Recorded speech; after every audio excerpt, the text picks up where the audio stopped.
குடும்பத்துக்கு ஒருத்தவங்களுக்கு government வேலைனா without எலிஜிபிலிட்டிலாம் இல்ல, எலிஜிபிலிட்டி டெஸ்ட் வச்சா எடுக்கட்டும்.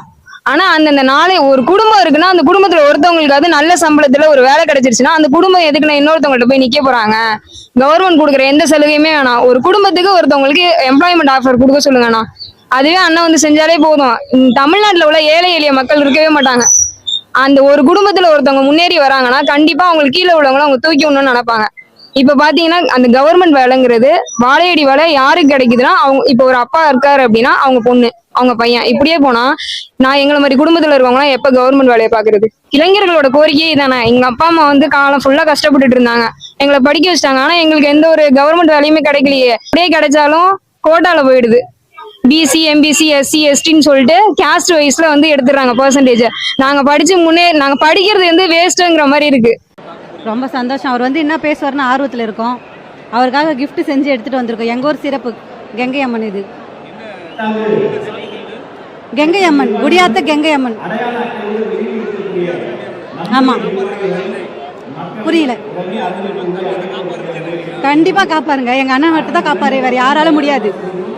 2026 அவர் தான் முதலமைச்சர். முதல் பெண்களுக்கு பாதுகாப்பு தாங்க முதல் முக்கியமே. குழந்தையிலேருந்து பெரியவங்க வரைக்கும் வயசானவங்களுக்கு கூட பாதுகாப்பு இல்லை. எங்கள் ஊர்லேயே ஒரு சம்பவம் நடந்திருக்கு. ஒரு வயசான அம்மாவை 17 வயசு பையன் கஞ்சா குடிச்சிட்டு பலாத்காரம் பண்ணியிருக்கான். அதனால் பெண்களுக்கு பாதுகாப்பு கண்டிப்பாக வேணும். அது தளபதியால் மட்டும்தான் முடியும். நாங்கள் நம்புகிறோம். கண்டிப்பாக எங்கள் அண்ணன் தான். அதுக்காகவே வந்திருக்கோம். அதுக்காகவே எங்கள் சிறப்பு கங்கை அம்மனை எங்கள் அண்ணனுக்கு கொடுக்கறதுக்காக வந்திருக்கோம். கங்கை அம்மன் ஆசீர்வாதோட சிஎம் ஆவார். நாங்கள் நம்புகிறோம். வெற்றி நிச்சயம். ஜெயஸ்ரீ.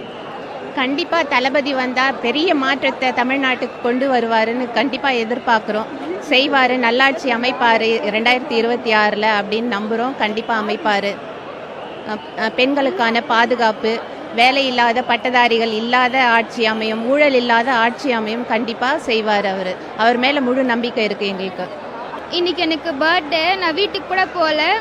நான் வந்துட்டு இந்த ஊர் தான், கோயம்புத்தூரில் ஒர்க் பண்ணுறேன். நைட் கூட தூங்காமல் பர்த்டே கூட செலிப்ரேட் பண்ணாமல் தளபதியை பார்க்க வந்துட்டேன். நான் தளபதி கை காட்டினாலே போதும், ஆசீர்வாதம், அந்த கடவுளே வந்து ஆசீர்வாதம் கொடுத்த மாதிரி.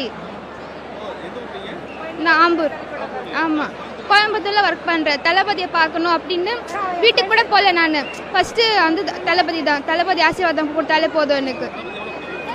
என்னோட உயிர் அவர், என்னோட ஹார்ட் அவர். அவருக்காக நான் உயிரே கொடுத்துருவேன். என்ன இருந்தாலும் உழைச்சி தள்ளிட்டு வந்துடலாம். நம்ம தான் ஜெயிப்போம். நீங்க வேணா பாருங்க, கான்ஃபிடென்ட்டா இருங்க தளபதி, நம்ம தான் ஜெயிப்போம்.